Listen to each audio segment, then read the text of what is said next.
Today we'll be talking about something massive that the UK government just announced, and honestly it's going to affect every one of us living in the UK, thousands and millions of people. So let's just go straight into the details. My name is Tochi, you're welcome to my channel. Please like this video, give it a thumbs up as you're watching so YouTube can recommend it to more people. Kindly share it to everyone that needs to hear it, and to all my returning subscribers, you guys are amazing. You're welcome back to today's video. If you're yet to subscribe, please click on the subscribe button right now. Thank you. The UK government is rolling out a brand new digital ID scheme, and it has announced that a new digital ID scheme will help combat illegal working while making it easier for the vast majority of people to use vital government services. Digital ID will be mandatory for right to work checks by the end of the parliament. So the scheme will be available to all UK citizens and legal residents, saving time by ending the need for complicated identity checks, which often rely on copies of paper records. So instead of the regular paperwork and everything, even though paperwork doesn't really exist right now, but yeah, they're saying instead of the regular paperwork and all of that, it's going to be strictly digital. So if you have a smartphone, you should be able to access it and prove your right to live and work in the UK.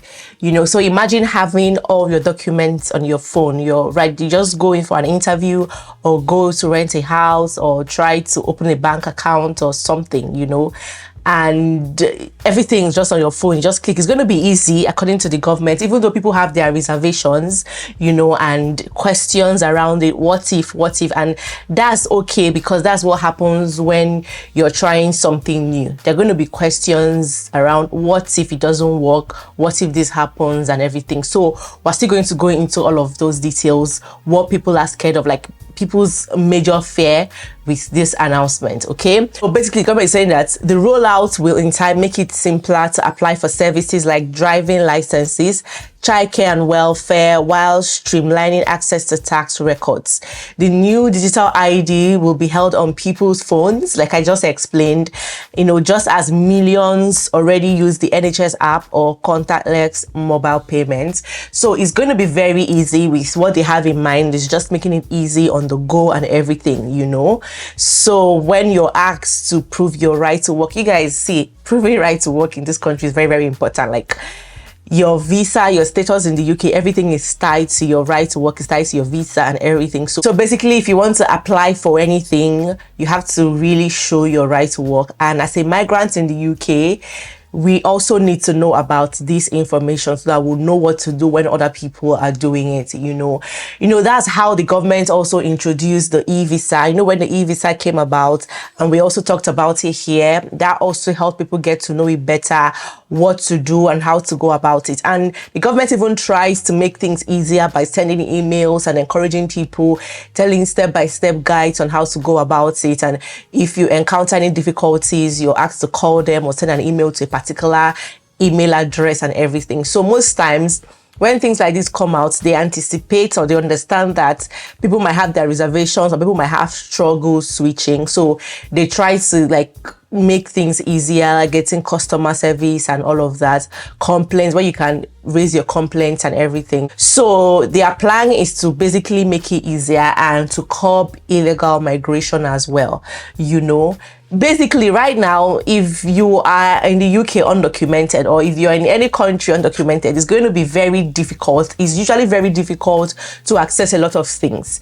It's usually very difficult to get a house, to access medical care, to get a job and all of those things, to open a bank account, because you need to show your proof of right to live and work in the UK. Right now, it's already very difficult, but he's saying with this, it's going to make it even more difficult for illegal migrants, you know. So that there will be no requirements for individuals to carry their ID or be asked to produce it, but digital ID will be mandatory as a means of proving your right to work. Right, so this will stop those with no right to be here from being able to find work. They already find it very difficult to find work, but it's going to make it more difficult for them, you know, curbing their prospect of any money.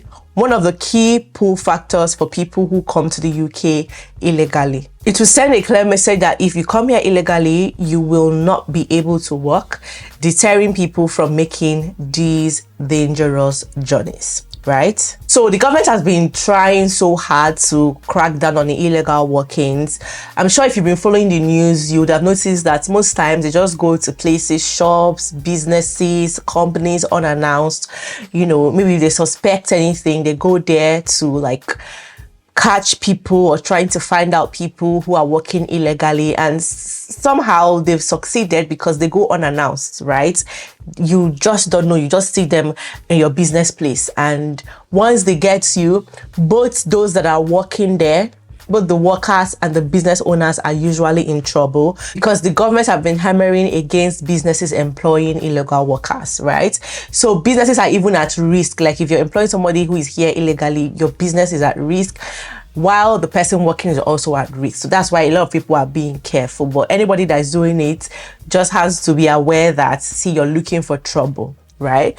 So guys, this is what the government is saying, that even with this one now, they're going to find it very, very hard employing illegal workers, right? And illegal workers as well is going to find it very difficult getting jobs or even living in the UK. So he made that really clear. In fact, that was one of the things he hammered on the most. If you listen to the announcement, he said that the plan is going to make it tougher for criminal gangs.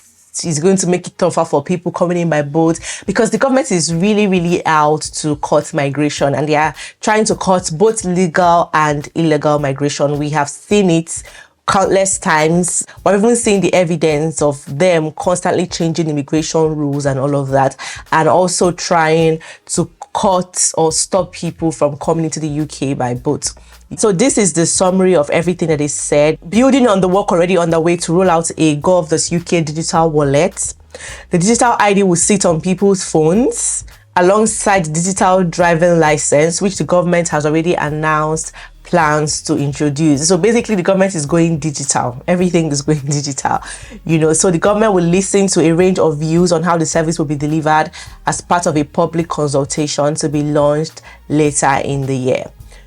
So they're going to carry a consultation and announce as time goes on how everything is going to work, right? So the scheme will be rolled out alongside an outreach program, including face-to-face support for citizens who are struggling to access the scheme.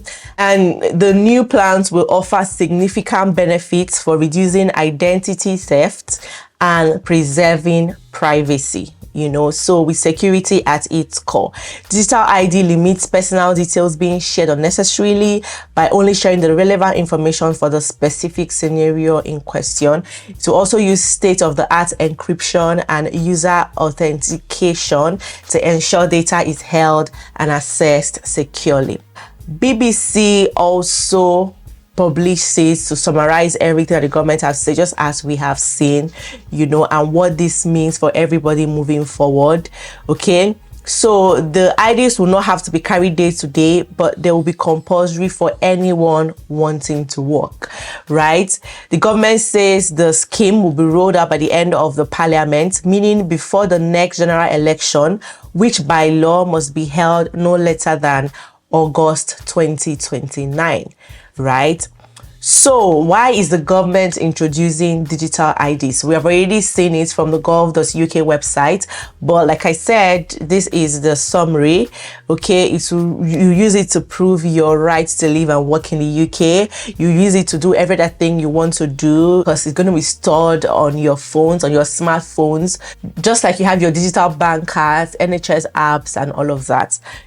So information on the holder's residency status, name, date of birth, nationality, and a photo will be included, and it will be on your smartphone. Very easy, so you don't have to go on the website anymore to start checking, generate share code, do that. You don't have to do all of that anymore, because it's always with you. You can easily prove, even when they come to you wherever you are and say, hey, why are you here, show me your identity, you can easily just bring it out and say, this is who I am and I have the right to be here. So, employers will no longer rely on national insurance number for it to prove anything, and all those paperwork. They want to curb all those continuous paperwork. They want to take that all out, So the idea is you would have a picture attached, which will make it, in theory, harder to abuse that system. However, Conservative leader Kemi Badenoch said that while there are arguments for and against, digital ID making it mandatory requires a proper national debate. The government has said that they're still going to carry out consultations and they'll roll out plans and all the other details later in the year. So will it be compulsory? Digital ID will be available to all UK citizens and legal residents and mandatory in order to work. So yes, it's compulsory, right? So however, for students, pensioners and others not seeking work, having a digital ID will be optional, right? So officials also stress it will not function like a traditional identity card. People will not be required to carry it in the public. And also, ministers have ruled out requiring the ID for access to healthcare or welfare payments. However, the system is being designed to integrate with some government services to make applications easier and reduce fraud. So yeah, with time, they'll start using it to apply for services just such as welfare, childcare, and every other thing, right? Even for driving licenses as well. So it's going to be very important, okay? So will people who don't have a smartphone need a digital ID card? This is another question that a lot of people also asked. And the government has promised the system will be inclusive and work for those without smartphones, passports, or reliable internet access, right? So I'm sure during the consultations, they're going to put all of these into consideration, right? The public consultation expected to be launched later this year will include looking at alternatives, potentially including physical documents or face-to-face support for groups such as older people or homeless people as well. So they also listed other countries that already have digital ID systems and how everything is working for them, like India, Estonia, Australia, and the rest, right? If it's working for those countries, it's also going to work for the UK as well, because everything is possible, right? Has the UK tried to introduce ID cards before? Tony Blair's Labour government legislated for voluntary ID cards in the early 2000s. However, the scheme was scrapped in 2011 by the Conservative-led coalition, which argued it was too costly and intrusive. The UK has only had compulsory IDs during wartime, although they stayed in place for several years after World War II. Winston Churchill's government scrapped them in 1952 following criticism over cost and police use. So another question is, why are some people against this digital ID? Civil Liberties Group argued that even a limited digital ID could pave the way for a more intrusive system, raising concerns about privacy, data security, and government overreach. Big Brother Watch, alongside 7 other organizations, have written to the Prime Minister urging him to abandon the plan, saying it will push unauthorized migrants further into the shadows. And more than 900,000 people have signed a petition against introducing digital ID cards on the UK Parliament website. Petitions that get more than 100,000 signatures are considered for a debate in Parliament. So just like the petition for 5 years ILR rule for skilled workers in the UK was also debated. You guys followed the news, right?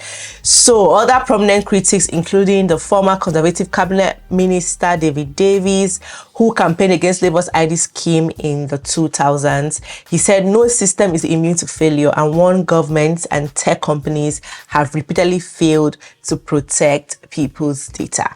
So yeah, everybody's opinion, everybody's thought is valid, but let's see what the government comes up with eventually, because they say consultation is going on and they will give us the full details and their plan later in the year. So yeah, that is it. I just thought to share when this came out, just so that you guys know what's happening, because I'm here to always keep you guys updated, to let you know what's happening, just in case you're too busy to access the news or to read. I'm here to do it for you, okay? So yeah, whatever comes up as time progresses, I'll definitely let you guys know. So yeah, let me know what you guys think about this in the comment section. Thank you everyone for watching. I'll see you guys in my next video. Bye.